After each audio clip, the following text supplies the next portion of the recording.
Hey, ESPN, I'm Jack. I'm the co-founder of Crack.com. And I'm Miles, a former lobbyist that loves soccer and gets very nervous when I'm pulled over by the police. And we're the hosts of The Daily Zeitgeist, a daily comedic news podcast that covers politics, pop culture, and we're both big sports fans. I'm actually named after my grandfather, legendary NBA coach Dr. Jack Ramsey. Oh, well, I'm named after Miles Davis, a legendary heroin addict who is not my grandfather. It's not a competition. So search The Daily Zeitgeist on Apple Podcasts, Spotify, or wherever fine podcasts, or give it away for free.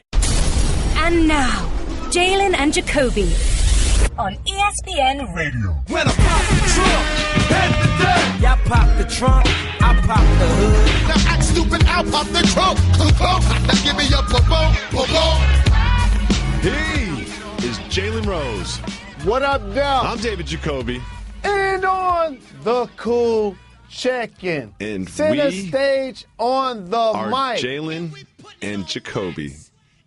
What do we do? Get the fine individual that has supported this program 6 years, whether radio, podcast, or television, 2 a.m. or 2 p.m., exactly what they want, when they want it, more importantly, when they need it.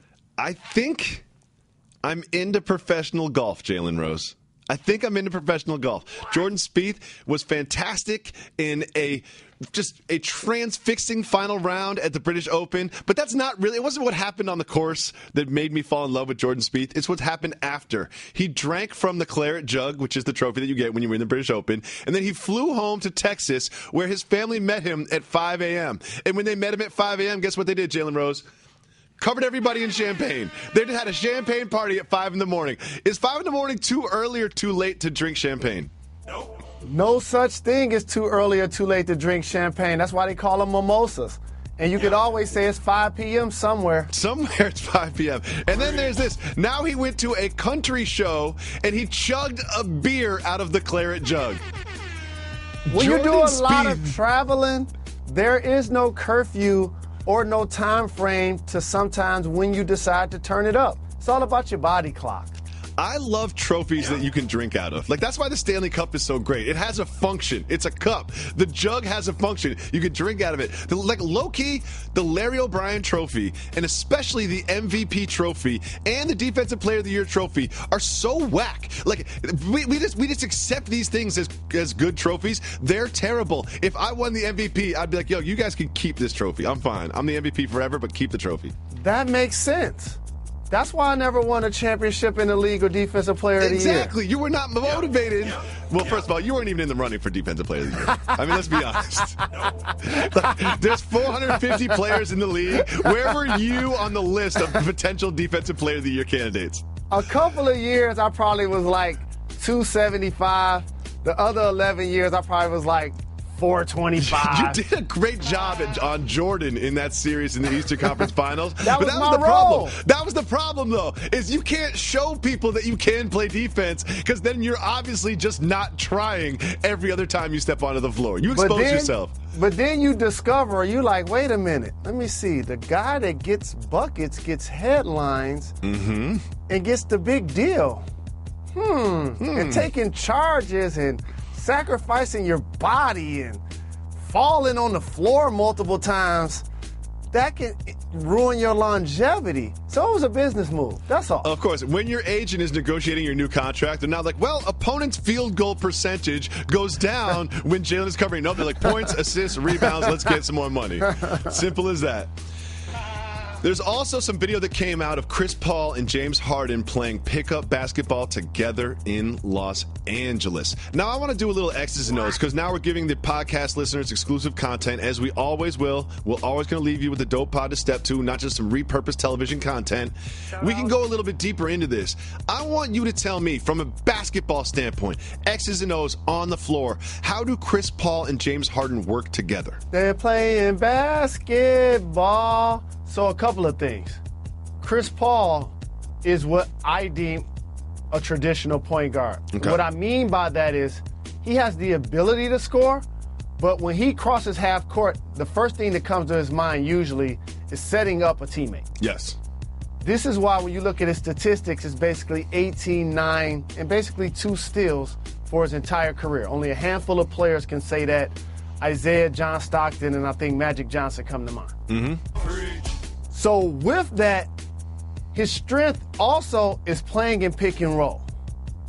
With multiple position players, you saw him do it in New Orleans with Tyson Chandler, where he'd go over the top and get the lob. Yep. You saw it in Los Angeles with Blake Griffin, where you pick and pop and he shoot the jump shot and or penetrate, kick it out to the corner for J.J. Redick a jump shot, or lob over the top to DeAndre Jordan. Surgical in running it, like one of the best in the game. And an improved scorer that can now shoot with range at a higher percentage. Yes. An efficient player that keeps his turnovers down, which now allows James Harden, who not many players can say this. Just think about this.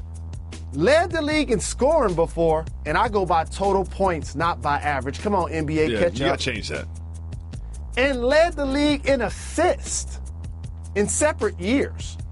That is a phenomenal feat, which means not only can this guy, who we want to call him a shooting guard, but he's a guard. Like I've said, positions were created so a novice can follow the game.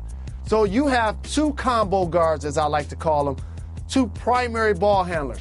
One guy that can get you 35 and wants to be score first, but also has always been a willing passer, has always hovered around 5 to 8 assists before he played in Mike D'Antoni's system and took it to the whole nother level. So now what both of these guys going to do, oh man, they're going to make each other better. And what Chris Paul is truly going to do for James Harden, he's going to cut down his usage. So now instead of, when you watch a game, I always pay attention to not only the statistics, but the usage of a player. In particular, how many times they dribble. If you look at the people who dribbled the most last year, these are two of the most dominant ball players in the game. So now for James Harden, the challenge, and it's going to be a great one that he's going to welcome, is going to be to get the same points, but with less usage. So now he can be in 3-on-2 breaks, getting layups. Now somebody else can penetrate the defense How many and give him spot-up jump shots. How many times last season did James Harden stand at the three-point line and get a catch-and-shoot three? It just Not didn't many. happen that much. And this year you will see that from James Harden. You could put him on the other wing and then put him in a pick and roll with a big, just suck the defense in, kick out to James Harden, and all of a sudden James Harden's going to be like, wow, this is so much easier when I don't have to dribble up and shoot, when I can just stand here and shoot. A point guard who is going to get you the dimes, but obviously can score, as I mentioned. A combo guard in the backcourt with him and Harden that can lead the league in scoring and lead the league in assists. I see explosion definitely coming out of Houston by those two players, which makes me fast forward to the final game I saw of the year. And this is the last attribute I'm going to give you. And I love the toughness of Patrick Beverly. No knock to Trevor Ariza, who I think is one of the tougher players in the game. But I'm pretty sure during that basketball game, if we would have saw James Harden loafing the way he did and Chris Paul was on the team, they probably would have gotten to a fist fight during the game. Or they could just take James Harden out of the game. You know what I mean? Because you have Chris Paul who can, they've got a team they can put around Chris Paul. And it's not like you need James Harden to succeed the way that the Cavs need LeBron to succeed. Someone should tell Kyrie Irving that. I'm happy to see this duo together. They're going to be so very explosive. The kind of squad that when they go up against OKC or against the Warriors or against LeBron and Kyrie, because I think he'll still be there, these are the type of games that I'll buy a ticket to. Jalen, you've never bought a ticket to a basketball game in your entire life. You have never bought a ticket. You've never bought a ticket to an NBA game. Let's be honest. To a couple of the matchups I just mentioned, I would. I'm trying to pay to see Minnesota this year. And of course, I'll go to Detroit's game at the downtown. Is that going to be this Detroit year? is playing downtown? They're playing downtown this season? Downtown! Detroit basketball! Yes! Are you going to be at the opening game downtown? I'm so excited. If I don't have to work, I'll be there. And I just can't hide it. We'll give you the day off. I'm talking about countdown. You know what? You don't even consider this a job. I don't know whether to take that as a compliment or an insult. I really don't. I don't know whether to take that as a compliment or an insult. You don't even consider this as a job. You really don't. You said, I don't even have to work that day. We have a show every single day, Jalen. Every single day. Yes, you have to work that day. I'm going to pretend that you just love doing this show so much that you don't even consider it work. Can you say that again for the people that text me, that call me? Can you say what I have to do again every day? Jalen and Jacoby. Every single day. Work. If you call 985-80-JALEN, you can leave us voicemails. We always give the people what they want. Let's listen to the first voicemail. Jalen and Jacoby. Ethan from Minnesota. Shout out. Just wanted to say, preach here to negative Jacoby. Thank you for being against LeVar Ball. However, I see you. You're switching lanes here. Please represent those of us that cannot get on the LeVar Ball bandwagon. I can get down with Lonzo. That's fine. But LeVar, not going to be able to do it. Also, Jay-Z, incredible lyricist, not a great rapper. Shout out Jacoby. Ethan, I'm glad you noticed. Some people, you know what? Some people listen to the show every single day, and you really get a look into my life. Because I have switched sides on LeVar Ball. I legit have. I didn't like the way that we as the media in every sports media outlet enabled him, used him for ratings, used him for headlines. Every single day it seemed like the biggest story on the ticker was LeVar Ball said. LeVar Ball said. LeVar Ball said has earned LeVar Ball millions and millions of dollars. At one of the Ball brothers AAU games, one drove away in a Porsche, one drove away in a Rolls, the other one drove, like they're making money off of this, and we have sort of perpetuated this via sort of manipulating him and using his personality for headlines and ratings. I get that. So I just kind of felt like it was kind of dirty pool on both sides, the way that we elevated LeVar Ball. However, pre-draft, the new Lakers front office was doing some research into the Ball family. And Rob Pelinka, your former teammate on Michigan, said that he went to visit LeVar Ball, and he saw LeVar Ball work out 20 local children, calling them all by their first names, inviting them all back to his home, and making them all breakfast. These people are not going to be in the NBA. He is not building relationships with these young men so he can one day be their agent and make money from them. He is just helping children in that community. And that is what made me switch sides. Because you know what I would never, ever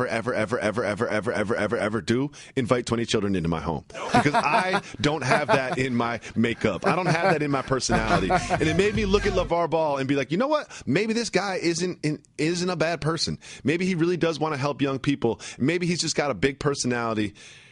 And it took me the wrong way. Thanks for the call, Ethan. I put this on wax multiple times. He grew up in the hood, and fortunately enough for him, his kids got a chance to grow up in the suburbs. So there's always going to be that dynamic of trying to get them to understand the journey that it took to get from one point to the other. The other thing I'm going to stress is that he has a big personality. Mm-hmm. It just so happens that he has talented kids. And he's not putting on with the personality thing either. Like, that's really him. It sure is. And so for the youngsters out there, Mike Tyson had Crocodile. Muhammad Ali had Bundini Brown. He basically serves as their hype man, their promoter, their engine. All of a sudden, when Lonzo was doing workouts for the Lakers, not as good. Dad was there. He balled. You know, we're going to take him. And let's double down on this. You could say he set whatever expectations on his kids that you want. All of that got lost by me when he got drafted, Lonzo, and he sat next to the Hall of Fame mogul, Magic Johnson, and he looked at him and said, I expect your jersey to be hanging up there in the rafters. So whatever LeVar has said in the past has not even come close to saying that. Nope. So I want to put that on wax. The other thing that's really important for me, hit the brakes. Okay. There will not be any Jay-Z slander in any way, shape, or form on this program ever. So I don't know what you and Amin El Hassan was doing the day I was gone. First of all, and I don't know what this caller was talking about. But what is he referring to? Unrelated. So this is a very typical Jalen Rose thing, to be upset about something that he just saw on Twitter and didn't experience himself, has no information, doesn't understand the background, doesn't even understand what the charges are, but you've already found me guilty. That's I'm so like you. The modern day that is athlete. So you. You don't have to do any research. You don't have to listen to the podcast that your brother is on. You don't have to. That's got your own name on it and find out what happened. You just see a couple tweets and all of a sudden you're upset about it. You know what? How about you go back, listen to that episode, and then we can talk about it again. How about that? How about I you do just that? heard- How about you do that? You don't I even just subscribe heard- to our podcast, do you? You don't So even subscribe to our podcast. I do. No, you don't. Let me No, you tell you don't. 3 things that's not going to happen on this program. There Okay. will not be any LeVar Ball slander. Yes, there will. And there definitely will not be any Tupac Shakur or Sean Carter slander in any way, shape, or form. Or I'm just going to quit the program. We could just call it David Jacoby. I've been waiting for you to quit the program for like 5 of the 6 years we've been doing it. Let me tell you something. Has Michael Jordan scored 40 points every time he's touched on the floor? No. No. Is he still the greatest of all time? Yes. Jay-Z had an off album. It's kind of soft. There's no bangers on it. There's only the Marley song is the only banger on that album. That's the only one that I really want to play when I get into my car. I'm sorry. It was emotional, and he let us inside, and I'm really glad he did it. But I'm just going to say, the beats are soft. How many soul samples are you going to put in one album? Bam is a banger. Yes. Marcy Me is a banger. Marcy Me is all right. I like it. I'm not against it. I have Story a of very OJ. high bar. You needed Reggie to say that in your ear. 4-4-4. You needed Reggie to say that in your ear. Now y'all teaming up against me. Someone listening knows what I'm saying. The beats are kind of soft, and there's a soul sample in every single song. Like Jay-Z, I said, you should there have were not. multiple producers on your album so every single song doesn't sound the So same let me get this tonally. right. Let me get this on wax correctly. And we putting it on wax. Marcy Me is a banger. Moonlight is a banger.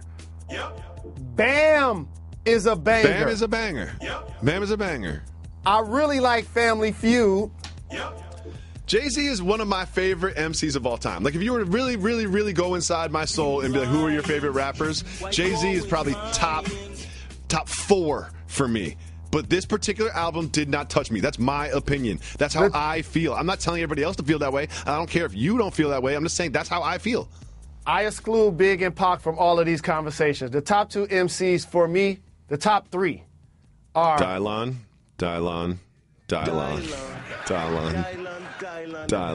Eminem, Jay, and Nas. And you could 3-card Monty on any day which one you want to put first. Those are the 3. Eminem, Jay, and Nas. Big shout to KRS-One and Rakim, too. You got to put Snow on that list. Got to put Scarface. Blue Moon is brewed with Valencia orange peel and a touch of coriander. It's a creative twist on a Belgian-style wheat ale for a taste that shines brighter. Taste responsibly. Blue Moon Brewing Company, Golden, Colorado. If the people want an obsessive, detailed, over-analysis of Kyrie Irving's social media, that's what the people are going to get. It looks like maybe, kind of, sort of, possibly, Kyrie Irving unfollowed LeBron James on Instagram.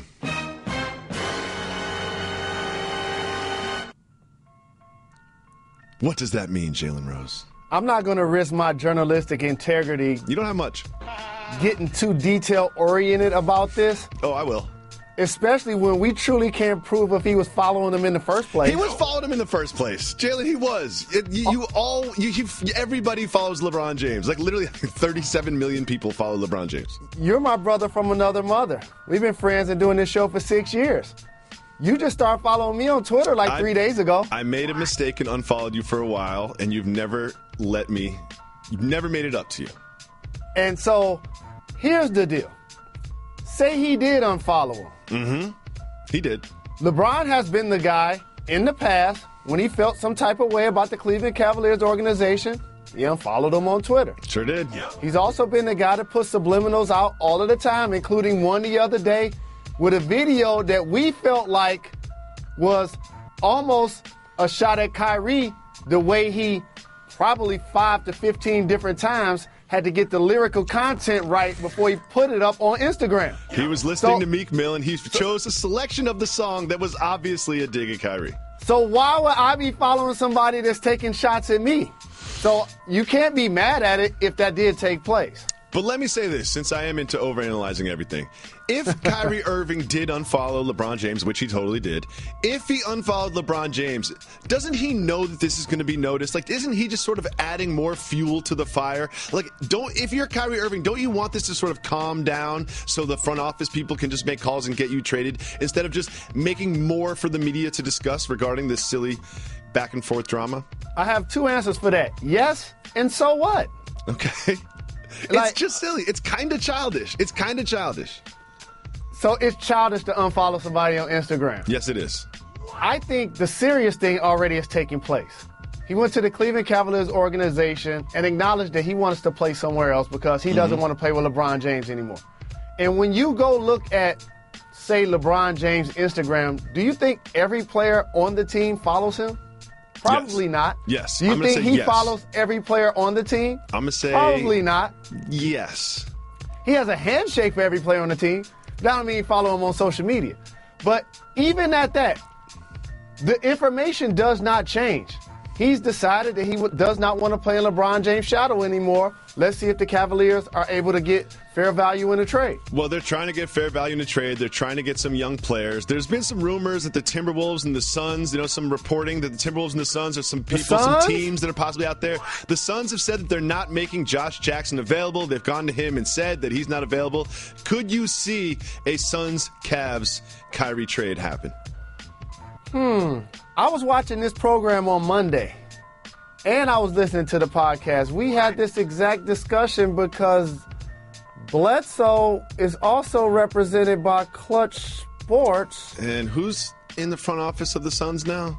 James Jones. And you might not make Josh Jackson available now, but you could make him available next week.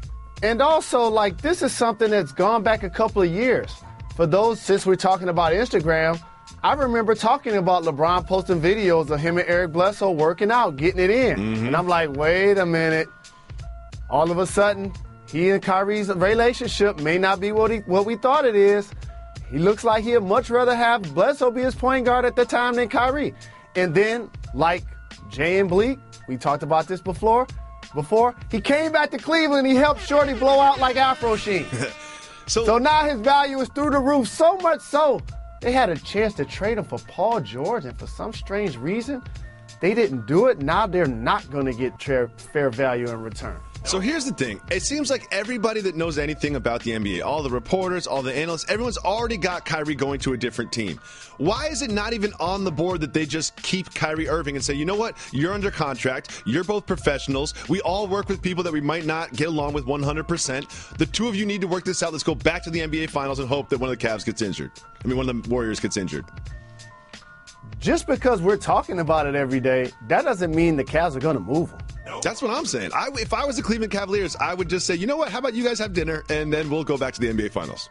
Because ultimately, your value happens on the floor. And he has 2 more years left on his contract. And I'm not taking pennies on a dollar when a player comes out and says 5 different teams that he ultimately wants to get traded to. That hurts my opportunity to trade him. See Carmelo Anthony in New York City. So while the media and us are all obsessing over Instagram posts and unfollow and Kyrie wants a trade and this report and that tweet, quietly, the Warriors just sent a subtle reminder of their drama-free offseason. They sent out a tweet that said, officially official, Dubs re-sign Curry on Tuesday, plus Durant, Iguodala, Livingston, Pachulia, and West. Are the Warriors so good that it doesn't matter where Carmelo goes or where Kyrie goes? It matters where they go, but the Warriors are that good. And when you talk about this offseason, you're going to be enamored, and rightfully so, about the moves that have taken place in Minnesota. And Gordon Hayward now being in Boston, and Paul George teaming up with Russell Westbrook. Chris Paul and James Harden. Absolutely. But the key moves are the ones you just described. The world champions retaining Kevin Durant, Steph Curry, Andre Iguodala, Livingston, David West, and you left out something that's really important. They got their coach back during the NBA Finals last year. Oh, I like that. Good wrinkle, Jalen Steve Rose. Kerr continues to get overlooked in this dynamic. Now with the summer off, they're going to also hopefully have their head coach back in tow in that full strength. So the Golden State Warriors, obviously, are that team to beat still. We have this. Research on 202 former football players found evidence of brain disease in nearly all of them. I believe 177 of them. That is 90% of the brains that were researched came back with signs of CTE. Jalen Rose, knowing all of this, now we have concrete, hard evidence and research that a large percentage of football players end up with CTE. Would you let your child play football? As a fellow Detroit Southwestern alum, Dr. Benjamin Carson, who, by the way, separated two Siamese twins who were connected by the head. Okay. I don't have to be a neurosurgeon to figure this out. If I'm running as fast as I can, hitting someone else with my shoulders and my helmet as hard as I can, for as long as, say, Pop Warner through the NFL, there's going to be traumatic damage done to my cranium, my brain. And so this is one of the risks that you take when you decide to play football. It's one of the hazards that come with the job, unfortunately. Well, you are an uncle to my son, Quincy Jacoby. Would you support Quincy playing football? Absolutely. Get out there, Q. No. See, I used to feel that way. I mean, football was one of the things that changed me. I learned how to be a leader. I learned how to work in a team and handle your responsibilities. I learned so much from football. It was a forming thing that happened in my life. But I can say right now, based on this research and the problems that I've had with concussions personally, I would not let Quincy play football. Also, he's not that athletic, so, I don't think that's really on the board. I can see Quincy being a Christian McCaffrey type out of the backfield and in the slot. He would just be in it for the snacks, let's be honest. Blue Moon is brewed with Valencia orange peel and a touch of coriander. It's a creative twist on a Belgian-style wheat ale for a taste that shines brighter. Taste responsibly. Blue Moon Brewing Company, Golden, Colorado. Jalen Rose, your NBA countdown partner, our colleague, Mr. Big Shot, Chauncey Billups, was up for the Cavs general manager job, and they kind of he took some time to make his decision and eventually decided not to take the position. He spoke on that. Let's give a listen. It wasn't that I knew that Kyrie wanted to be traded or not, or him and LeBron had beef. I don't know any of those things, but what I do know is LeBron is going to be a free agent, and the team doesn't have a whole lot of assets in the event that he leaves. Those are the kinds of things that you look at, and you look at deeply and say, is this something that you really want to do or not? In other words, LeBron probably leaving after this year. I ain't taking that gig. Oh, LeBron's gone. That's what he's saying. His other way, he's like, LeBron's gone. So then I'm looking at the team, and Kyrie's unhappy, and I'm stuck with Tristan Thompson's contract and J.R. Smith's contract, and they got Kyle Korver for another 2 years. That doesn't even sound like a playoff team in the East. And he clearly doesn't think Kevin Love is much of an asset. Nope. Yeah, Kevin Love somewhere is like, how come no one's talking about me? How come no one's talking about me? That's why I had to bring him up. Even you forgot him. Yeah, Kevin Love's like, didn't I make the All-Star team? Aren't I still good, Kevin Love? See, now I have to come to his defense because he can actually ball. And I know that the last 2 years in the NBA Finals versus Draymond Green and the Warriors, he came up small. But I appreciated how Kevin Love took his game to another level as a Cav, was an all-star, and had a terrific season. Sure. Getting overlooked. Here's a question. Was turning down the Cavs general manager position the best pass of Chauncey Billups' career? Not necessarily, because turning down the opportunity doesn't mean you wouldn't have been able to fare really well with the opportunity. Exactly. Look at what Sean Marks is doing with the Nets. I like the moves that he's pulling off so far in the offseason, adding Mozgov, D'Angelo Russell, adding Kraft from Portland. So you can turn lemons into lemonade, and I could say I believe that Mr. Big Shot has what it takes if given the opportunity to possibly do the same. Mr. Big Shot looked at the lemons and was like, these are way too sour. It's going to take way too much sugar, and I don't have the time. I'm much more comfortable with Jalen Rose and Michelle Beadle behind the desk in Los Angeles than I would be working hard every day in Cleveland. Shout out to Mr. Big Shot. And now you have time to get some buckets in the Big Three. You mentioned Allen Crabbe, and I'm glad you did that. The Blazers have traded Allen Crabbe for Andrew Nicholson of the Nets. It is expected that the Blazers will then waive and spread Nicholson's contract, freeing them up for a little bit of cap space. Do you think they will use that cap space potentially to add a big name like a Kyrie or a Carmelo, or perhaps next season try to add somebody else? The landscape of the league is the best team, the Golden State Warriors, has 4 all-star level players. The team they beat in the finals, the Cleveland Cavaliers, had 3. So if you look at what teams are now trying to do, in OKC, you have Russell, you have Paul George. Now they're trying to see if they can flirt with Carmelo. Same thing going on in Portland. You have Damian Lillard.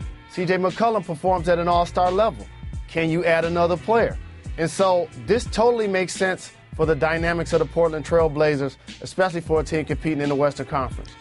Well, reading all of this, and sometimes I actually do prepare for the show, it was really interesting to find out how high the Trailblazers' salary was. Like they are one of the highest salaries in the league, and they were in the 8th spot last year in the Western Conference. So now that they have this freedom, sort of, who do you expect them to add? What are some names that come up when you look at this? Well, to change the dynamic, obviously, and you're talking about a high-level salary player, you're trying to see, hey, what's going on with Boogie Cousins? Hey, what's going on with Carmelo Anthony? They're going to need, as I mentioned, another all-star level player to take them from being a lower Western Conference seed to having the opportunity to propel themselves. And in a salary cap-driven sport, you just mentioned it.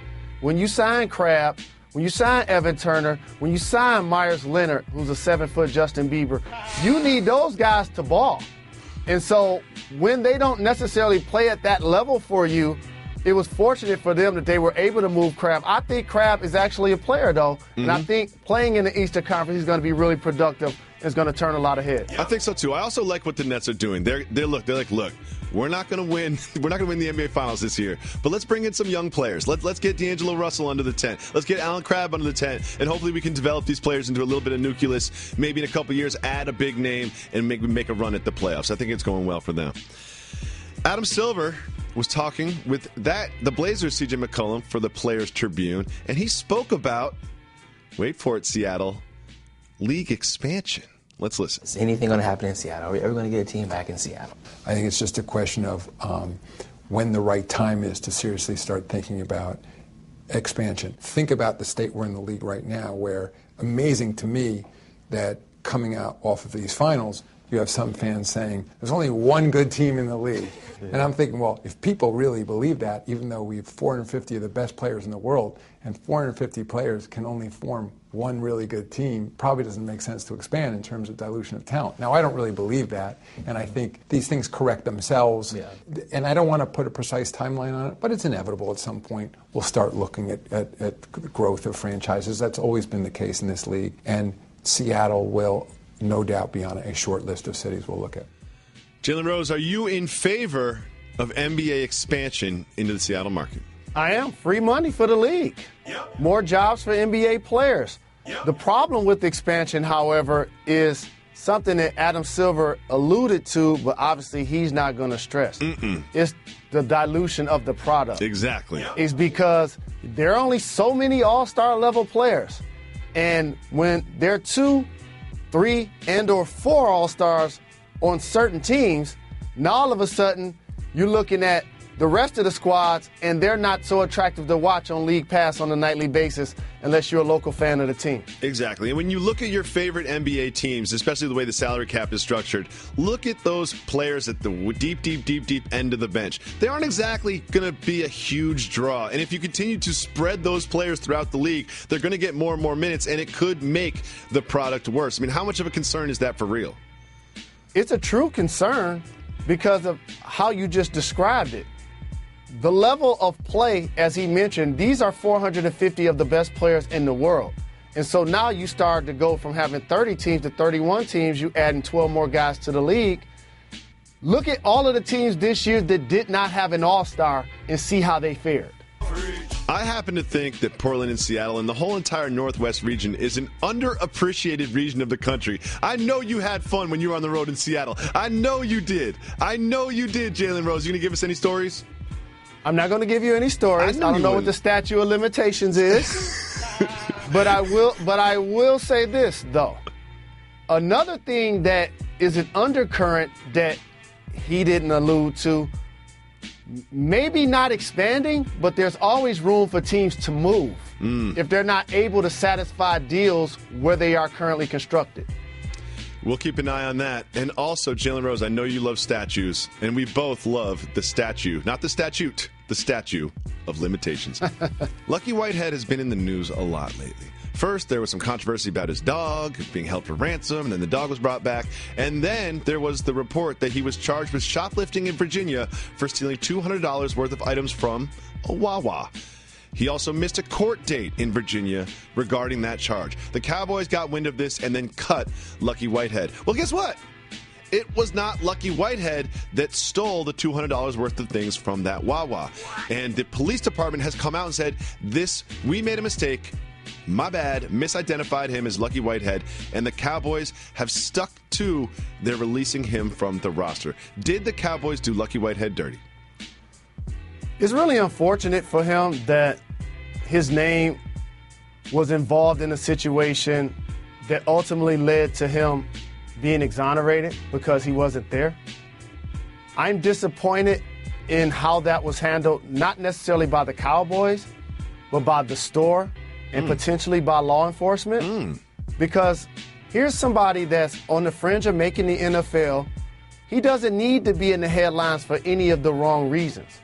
And it's one thing when it's your dog and it's being held for ransom. That could be viewed as, okay, that's kind of cute. He's a victim of a crime. Understand where he's coming from. He's a victim in that regard. No question about it.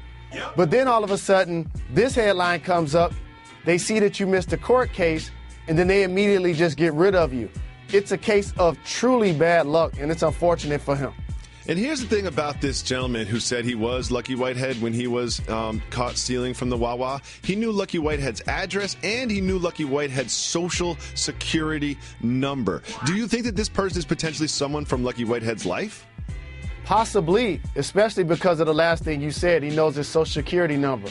And also, it just kind of feeds into this element of we live in a society where people steal identities all of the time. We talked about that on this show as it related to Chad Ochocinco, for example, and somebody in Colorado doing the crime, I think at Louis Vuitton or Gucci. And so this is where you try to be as protective as you can with your identity, but there's so many things that we do. You're at the supermarket, you're at the gas station, you're shopping online. You let people into your life. There's mail. And so it's really unfortunate that he got caught up in this situation. Do you believe the Cowboys would not have cut Lucky Whitehead if this news about the shoplifting did not come out?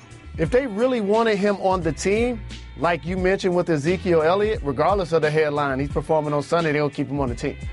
Now all of a sudden, if they wanted to keep him around longer and they still were going to cut him, this allowed them to do it sooner. I think that's fair. There's some bad news in the NBA. Brandon Knight tore his ACL in a Pro-Am game, which brings this question to mind. You see James Harden playing in the Drew. We know that Kevin Durant loves to play in summer games. Should high-level NBA players not be playing competitive basketball in the offseason? You have to ball in the offseason. That's where you get better. Jamal Crawford also has a league in Seattle. You could get injured working out.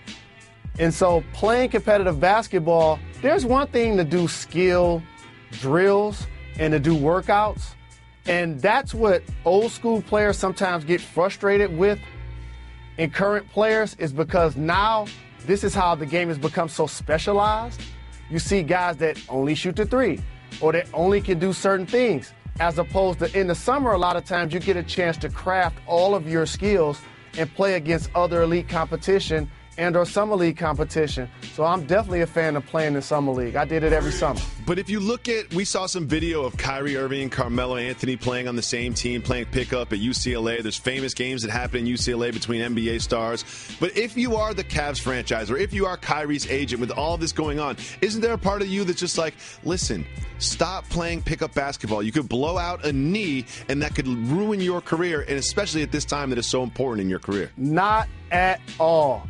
You work really hard doing drills, you get a chance to implement them in the summer. The strength of your game, the other 14 guys on your team, they want to see that at night. Because there's a score up there, there's referees on the floor, and these games mean something. You try things in the summer. So, for example, if you're a player on the post that likes to turn over the right shoulder, in the summer you got to be working on your left shoulder. This is when you implement it. So I have no problem with players playing, whether it's at St. Cecilia where I grew up playing, I played at that UCLA run that you described. This is a proving ground for players in the summer, and it's also fun. I know now you're completely washed because you play pickup with me, but when you were playing in those UCLA runs, who is a superstar that you absolutely gave it to? I had my times to play pretty well against a lot of people. Give me the names. Paul Pierce comes to mind. Uh-oh, the truth. Again, I was in the league, so you should be able to get buckets. But it wasn't like people weren't giving it to me as well, including Paul. But here's what I will say. Paul Pierce hears this. He's going to tweet at you so quickly. But here's what I will say, though. My only exception for playing ball is can't do it on concrete.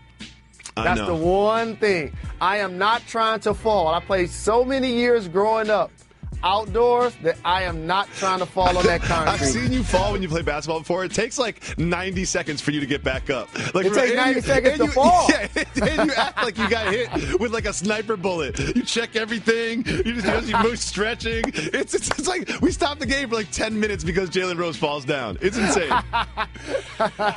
Big Ten Media Day happening. All the Big Ten coaches were there smiling, and they were all suited and booted, except for one Big Ten coach. Your man, the Kanye West of college football, Jim Harbaugh, was wearing, you'll never believe it, khakis and a long-sleeve Michigan shirt.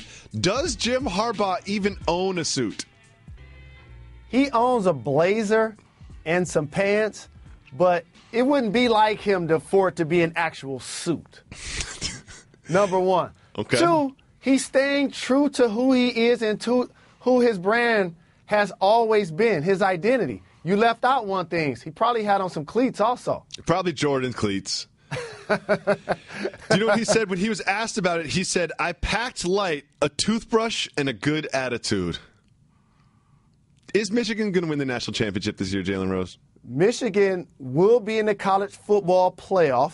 That's not the question I asked, Mr. Rose. I would not be surprised if we're in the national championship game. Not the question I asked, Mr. Rose. If that does take place, we will win the national championship. If they are in the national championship game, will you attend the game? 100% yes. Will you get me a ticket? Absolutely. We taking the show there. Jason Lee, star of Love and Hip Hop, also sort of the Money Team affiliate, was asked by TMZ Sports about who Floyd Mayweather is going to bring with him to the ring. Floyd Mayweather makes some very grandiose ring appearances in his day, and he suggested that there is potential that Floyd Mayweather could bring out with him into the ring none other than Jalen Rose and Nate Diaz. Would this be one of the best troll jobs in the history of sports if Nate Diaz walked in the ring with Floyd Mayweather? That would be great, especially considering Nate Diaz's history in beating Conor McGregor.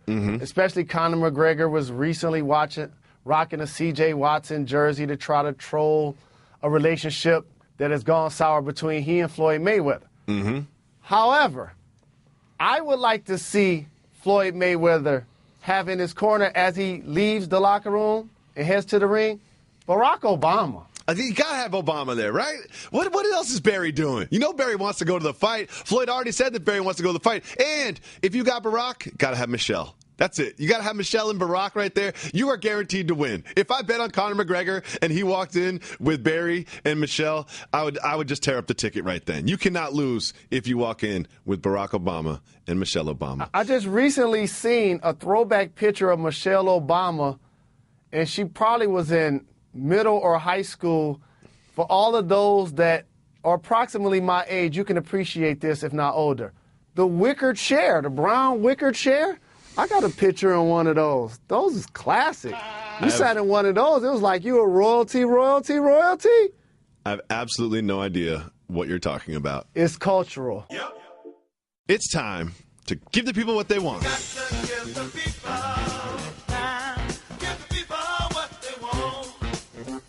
Now you see why I stopped singing. Because we paid somebody else to do it. I understand. Thank you. This is where we look at our Twitter feed and we go into our subreddit and we dig through our voicemail box. You can leave us voicemails if you call 985-80-JALEN. The first question we have is from Twitter. It's from Matthias. Shout out.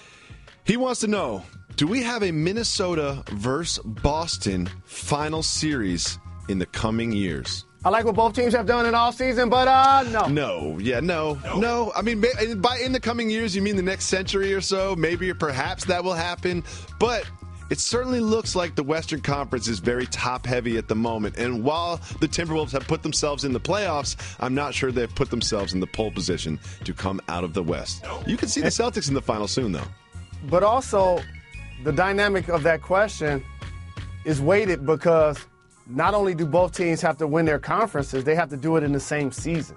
Yes. This is why I'm so steadfast that I think this is going to happen. And you didn't mention anything about the Golden State Warriors. They exist. They're there. They still have and the you best didn't players. mention LeBron James is in the East. And also the Rockets have a couple very good guards in their backcourt.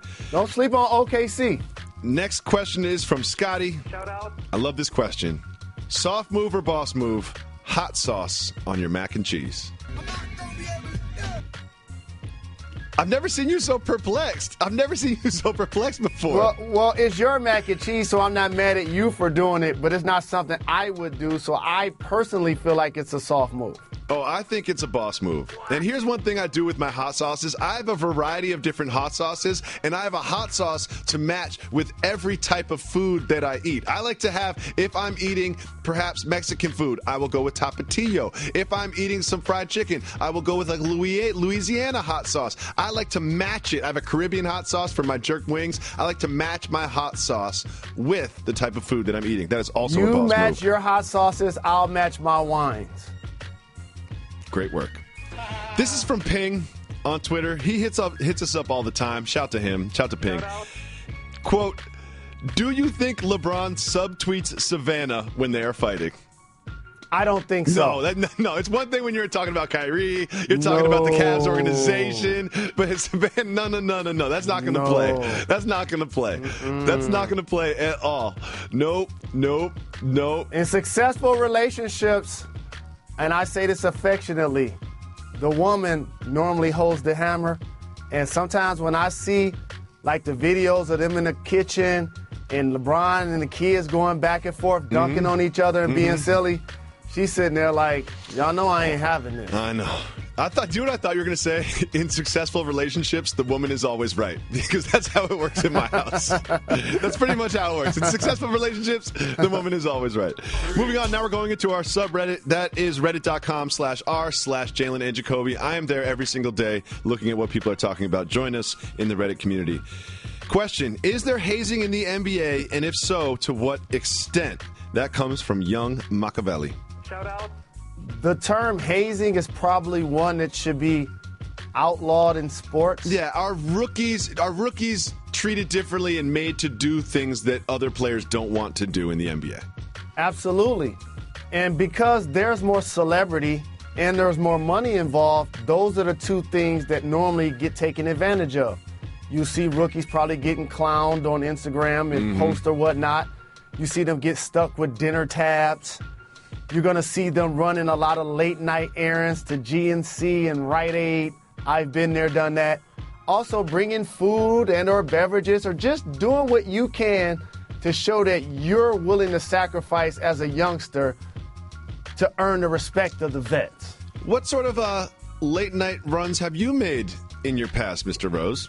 Contraceptives.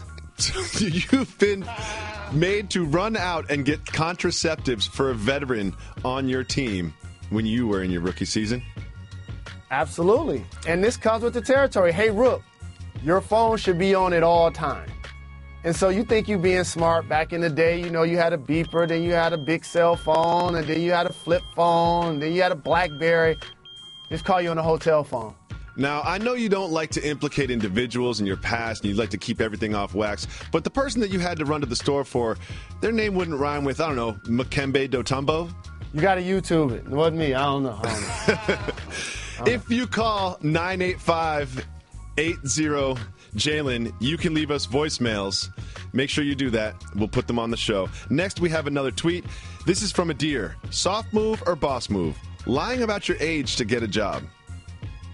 Boss move, get the gig. But what kind of job? What kind of job? I don't even understand how this works. Like, are you lying to be older? Are you lying to be younger? Whatever it is, get a job. Just get a gig. Ever since I turned 16, my mom was like, you don't get allowance anymore. You can go get a job. And I have only not had a job for like 2 weeks since I was 16 years old. Get a gig.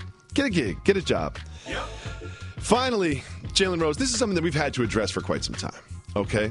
This is something that you did on the show that made a lot of people upset with you. And you probably don't even know what I'm talking about. If you think back to Monday's show, I asked you a very simple question.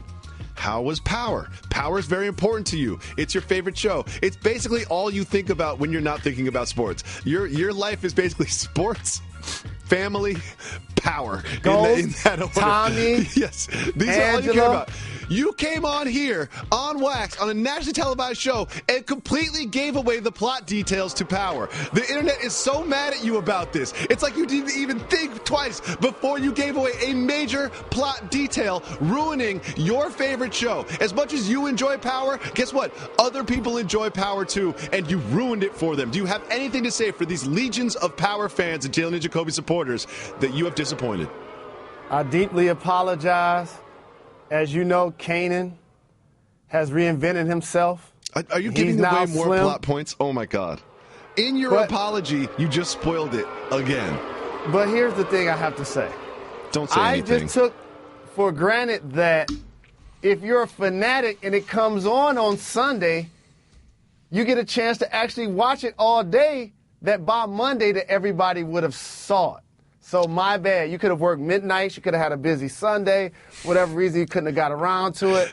My bad. Anybody that's been in a very serious, professional, romantic, or just friend relationship knows exactly what you did. The I'm sorry, but you should have seen it. Jalen Rose, we're very serious journalists. We take all of these topics very seriously, so we have to be a little bit sensitive on this one. Draymond Green was involved in a sort of altercation where he went to college in East Lansing. Yesterday, the people that he was allegedly involved in the altercation with filed a civil suit against Draymond Green. What? We've all remembered the details of this, but my simple question for you is, remember, you're a very serious journalist.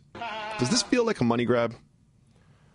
Yes. Yep. This is what happens when these altercations take place and you're a public figure and or you're a celebrity. It's no different than when somebody has a car accident, people pay attention to what you're driving. And all of a sudden, if they think you're driving a broken down jalopy, it's one thing. If they see you driving a fancy sports car, oh, my neck injured. Oh, my goodness. And so, again, I don't want to minimize or promote the fact that the altercation did take place, and he's acknowledged that that was a poor decision by Draymond.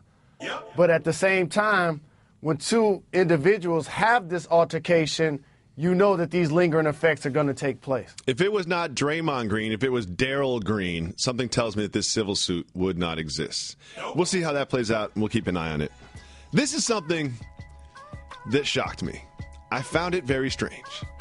Drake got a new tattoo. He's got tattoos of Sade on him. He's got a bunch of tattoos, no big deal. But he got a tattoo of Lil Wayne on the back of his left arm. Do you think that he will live to regret this tattoo decision? Yep. This is tricky as somebody that has a lot of tattoos. He got a tattoo of Sade? Yeah, I think he's got 2 tattoos of Sade, to be honest with you. She's the bomb. Yep. This is unique because it's a couple of ways to look at it. First off, you know my theory. Like, you only can get tattooed of someone that's told you they love you at least 50 times. Okay. I'm sure that Lil Wayne has told him he loved him at least 50 times. What also makes this interesting is that he's the person that put him on, and all of a sudden he's become a mega star that's parlayed that into celebrity, multi-millions of dollars, and in my opinion, along with Kendrick Lamar, the top current MCs we have going in the game. Absolutely. So to pay tribute to him while he's still alive in tattoo form is unique, and it's something I would not do. No. And so I love you very much, David Jacoby. I am not getting your tattoo on my shoulder. Exactly. That's just not happening. And here's the thing, like, if you use Lil Wayne for an example, there was a point in time when him and Baby were two peas in a pod, where potentially he would have gotten a Baby tattoo on himself. Now they're at odds. You have to remember, look at Kyrie and LeBron. All relationships are not forever, and Drake should probably remember that before he gets Lil Wayne tattooed on his arm. But you know what? Who am I to judge? Drake is hot. This is interesting. Also in New Orleans, Anthony Davis said he is, quote, tired of losing, and says that the Pelicans, quote, look good on paper and, quote, can't wait for the season to come and try to make some noise here in the loaded West. Will the Pelicans be a playoff team and make some noise in the loaded West, or will they just be, as Anthony Davis said, good on paper? They're going to be an improved bunch. I don't think they're a playoff team. On this program, we basically acknowledged 6 of the 8 playoff teams from last year will be back in. Yes. The Utah Jazz, after losing Gordon Hayward, and the Memphis Grizzlies, shout out to Coach Fizz, who I think did a terrific job. Those 2 teams will be out. Yep. The 2 teams that we replaced them with, Minnesota and Denver. So therefore, I don't think the New Orleans team will be in the playoffs, but they will be exciting to watch. Here's the thing. You know I like drama, right? And I love storylines, and I love all this drama with Kyrie. I could see this happening. The Pelicans could be disappointing. Even Anthony Davis, while he was saying these things, said that we have to work out a new offensive system, and he sort of hinted that there are some changes. They brought in Rajon Rondo. Rajon Rondo has not always been the easiest teammate to get along with. He's not always been the best player to get along with his coaches, and I could see this going south pretty quickly with the Pelicans. Boogie starts getting upset. Rajon Rondo starts getting upset. The team is below expectations, and what does that lead to, Jalen Rose? Trade rumors.